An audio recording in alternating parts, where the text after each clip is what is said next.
Hi, I'm Rob. And I'm Rob. And this is Ask Rob and Rob. Welcome to Ask Rob and Rob. It's that time again. We've got more questions and more answers coming up. We've got a couple of really interesting ones this week. So we're not going to leave you waiting long till you can hear those. But it is worth, first of all, giving you a quick reminder of how to send in your own wonderful question. Yes, you can go to our lovely shiny website, propertyhub.net/ask, and leave a message there. Or you can call 013 808 00035. Alrighty, so let's hear our first question in from Shane. Hi Rob and Rob, Shane here. Just inquiring about a buy-to-let that I'm thinking about. With taxes being so high on buy-to-lets and now interest rates rising and rising, added to that, China's quantitative easing is hoping to start soon. So I'm just wondering, what are your thoughts on actually purchasing a new buy-to-let? Do you think it's a bad time or a good time to be purchasing a buy-to-let, considering them three factors? Thanks a mil. Keep up the good work.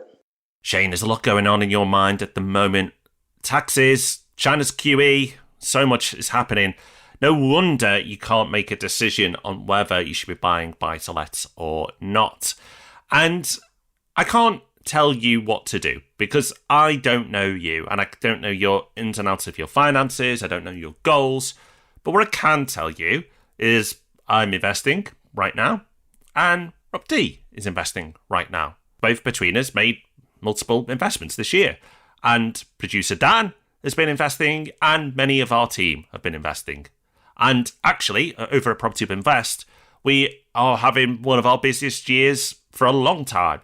So why are all those investors, including ourselves, taking action? Well, because we're investing for the long term. And when you invest for the long term, short-term news doesn't really change things. So yes, QE might happen in China. And yes, interest rates are going up, but so are rents. Very recently on the podcast, we talked about the silent property crash, which if you've not listened to, I would say is a must listen, because you'll then understand why we're so relaxed about the current situation with what's happening right now and why we're continuing to invest. And in fact, we've got an episode coming up on Thursday about the 18-year property cycle, which again, hopefully will give you more confidence on what you should be doing right now. But if you are waiting for the perfect time to invest in property, you may be waiting a very long time. And that is probably not a good thing because more time in the market is generally better than being more time out of the market. So if you buy into property, you know what? You might have been able to wait a year and buy a better time. But if you're in this for 20 years, it doesn't matter. And you won't even notice in 20 years that you didn't time the market to perfection. So taking action, doing something and getting yourself on the ladder, getting yourself in the market is much better than reading headlines and hesitating. So unless you truly believe there's a massive market crash about to happen, then you probably should invest if you're in it for the long term. If you are in it for short-term flips or refurbs or things like that, then sure, maybe be a bit more hesitant. But if you're in it for the long term, I think now is as good a time as any. It may not be the best time to buy, but it's far from the worst. But ultimately, it comes down to you, your situation, and your goals. Spot on. Let's have a listen to our next question. This one's from Mark. Hi, Rob and Rob. I've been a listener for 3 years. Yeah, it's been really great listening to all your information, all the things from the past, and all the things you keep bringing to us. Thank you for that. I have a question that you might have touched on before, but I'm not sure if you've answered this specific one. Is that with my strategy, I had a plan, but I'm not sure if it's working out. So the principle is that I want to have an income with my properties. That works for me, but I haven't put it into a business field, like for tax purposes. I don't know if that's a great idea, considering that makes me go into the higher tax threshold for now, but I don't know if you can easily take it out of a business name to allow it to become your personal income following this. Any insight on this kind of method would be great. Thank you very much. Mark, thank you for your question. It is a topic that we've covered before because it's something that so many people wrestle with, and it's a difficult one to give a general answer about because it's so specific. What I will say is that for the property that you already own, don't worry about it, because you're probably not going to want to change it now. Changing a property from being individually owned to a limited company or vice versa comes with a lot of costs. You have to pay stamp duty all over again. Generally speaking, it's not worth it. It may be in your case, but I certainly don't think there's any screaming rush to do anything about it.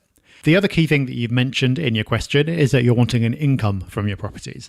And as a very general rule of thumb, certainly a very long way from advice, it tends to be the case that if you want to take income from your properties, then you're best off owning them personally rather than in a company because of the way that the tax works. That is a rule of thumb that we discuss in a video that we put out recently called, excitingly enough, Should You Buy a Property in a Limited Company? If you go to YouTube, search Property Hub, you'll find that one. I strongly suggest you watch that video because it talks about the main factors in making this decision. But also, you mentioned that you have a strategy, you have a plan, which is great because if you know what you're trying to achieve, over what period of time, what kind of portfolio size you're going to get up to, what's most important to you out of all the competing factors, then you can go and speak to a tax expert about this. And that is what I believe you should be doing before you make your next purchase.